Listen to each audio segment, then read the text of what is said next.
Good. 4 candidates tonight at the Republican Gubernatorial Forum with the Albuquerque Tea Party. What sets you apart from the other 3 that were here and then 4 altogether?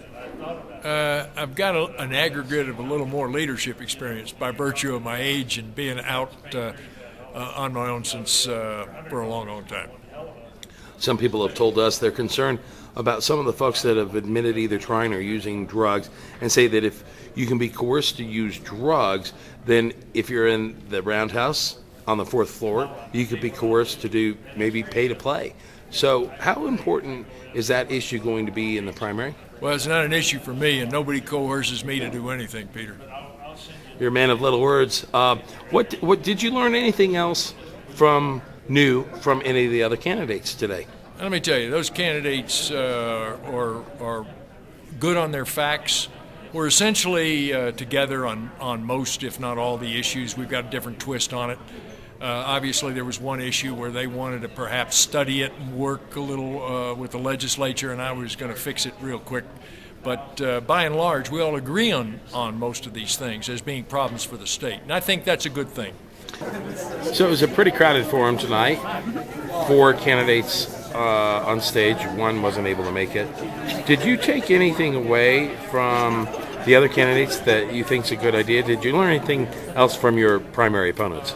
You know, every time we're together, I think we all learn something.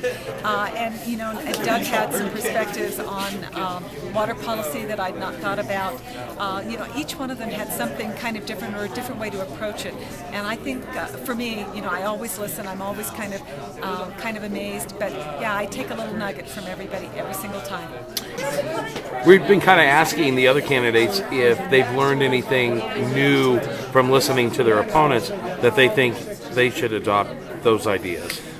Absolutely. You know, what I say often is in this process is that you realize how much you don't know. And since I've never run for anything before, certainly listening to people who've worked for the state and who are in public office, you learn a few things about government. And you learn a few things about policy. You don't always have to agree with them, but I've certainly learned a lot. And I have told Alan that I'm going to start stealing some of his one-liners.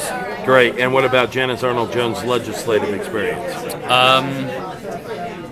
Sure. I mean, I've learned some things from Janice. I mean, it's fairly detailed stuff, and I have a whole list of things that I need to learn more about. But that's part of the process.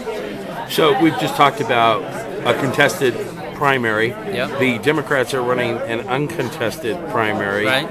Do you think that discussions like this with multiple candidates make for a stronger general election candidate? Absolutely. I mean, if you go through this process and you're hit with issues that you just don't know or you can't remember, I mean, it forces you to become a sharper candidate. It certainly forces you to learn more about the issues, and that's really what this is about. I mean, people are going to elect a governor who understands what's going on and have solutions. What distinguishes you then from the other candidates on the stage tonight? Well, let's see. I'm a small business person. I don't have a history of being involved in the Republican Party. I mean, I've been involved occasionally, but I've never been a party officer. I've never been elected. I've never worked for state government, although I did work for Pete Domenici's father. I'm the only one with young children, so I think I have a vested interest in fixing public education, and I think I can also relate to people who have young children. I'm a small business person. I made a payroll, every 2 weeks, and I think I'm the only real outsider in this race, and I think people are looking for that.